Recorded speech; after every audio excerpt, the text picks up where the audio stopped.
Hi guys, my name is Dr. Uju and we have Dr. Kim here. So Dr. Kim, introduce yourself please again. Hi, I'm Dr. Kim Johnson, otherwise known as Dr. Kim. I'm an anti-aging aesthetic medicine physician and a certified cosmetic injector here in Jamaica. I'm going to talk about PDO threads today because we got a few questions. I actually had PDO threads put in her skin a few weeks ago, so she'll literally give you like what to expect day by day. Treatment where we insert absorbable sutures or like little tiny threads into your skin. So indications of PDO threads could be sagging skin or acne scarring or sort of just to boost or stimulate collagen in the face. It doesn't need to be in the face, it can be other parts of the body as well. Yeah. So what happens with aging is we start to lose collagen in our skin, so the skin isn't as tight, isn't as taut, it tends to sag a little bit, we're losing volume, so there's lots of changes in the face. Treatment, we want to sort of reverse what is happening.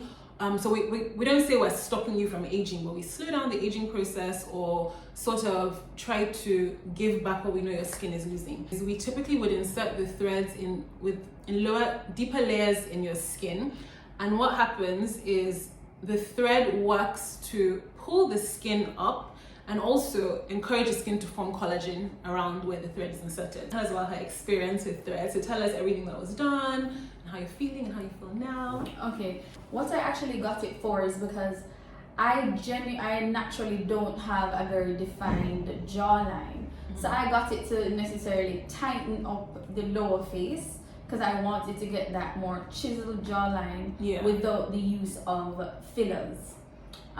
Because I didn't want to go with fillers, because if you know about using dermal fillers, if you want to do fillers, you'd have to go with, you know, a step-by-step process to prevent migration of the fillers, and that's for another video.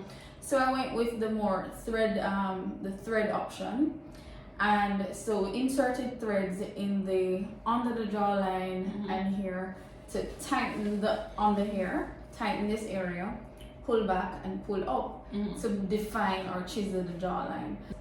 This you can see here where you see a more defined jawline. I did not have that. Fillers on their jawline, which is fine, but I think what people don't realize is that fillers actually pull water towards them and they move. So with time, we know your face is generally starting to like fall a little bit, fat is sinking, you've put this extra volume there, which over time attracts water, can sort of migrate lower, and you're just giving yourself like a wider, fuller jawline, which we don't want. So we do want to like enhance the jawline without like making your face fat. Right, because I wanted my face to remain slim and so on. But still have the chiseled jawline. I'm gonna just bring this a bit closer. They have like little hooks on, it's attached to like this, we call this a cannula, it's like a blunt needle. And if you look, they have little hooks on them. So when we insert the cannula into the skin, the hooks sort of like hold onto the skin in a way, the barbs, and then so we pull them up and literally it pulls up the skin with it. Was it painful? How painful was it? Because people feel doctors are not honest. Not painful at all, because where we insert, or where the cannula is inserted, we anesthetize that area. So you're not feeling it going in.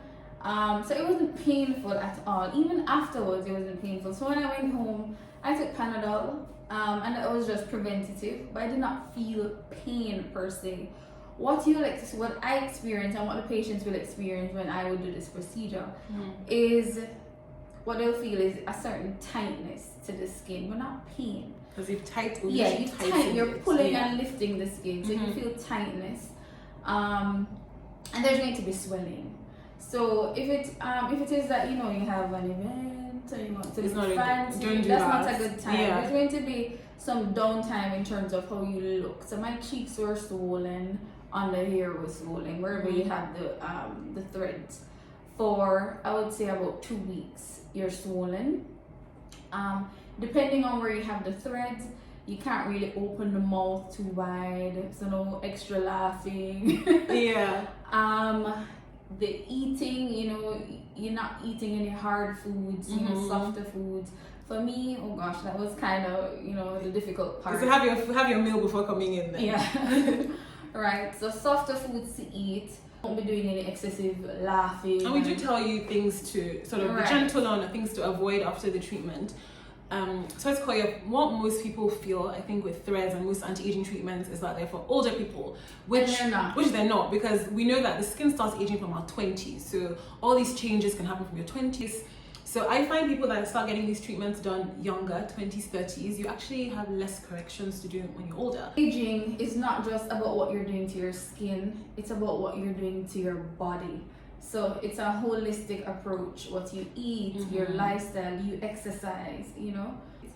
And even with threads and how fast it's broken down, you know, how much collagen your body is producing, has a lot to do with what you eat, what you ingest. As I said, coupled with your threads, you must have a good skincare routine. Generally. So you can't just be like, let me do threads and hope like everything disappears. We need to actually do other things to make sure. I actually feel like over the next 6 weeks or so, your skin is still sort of like healing from the threads we put in. It's still forming collagen, it's getting tighter.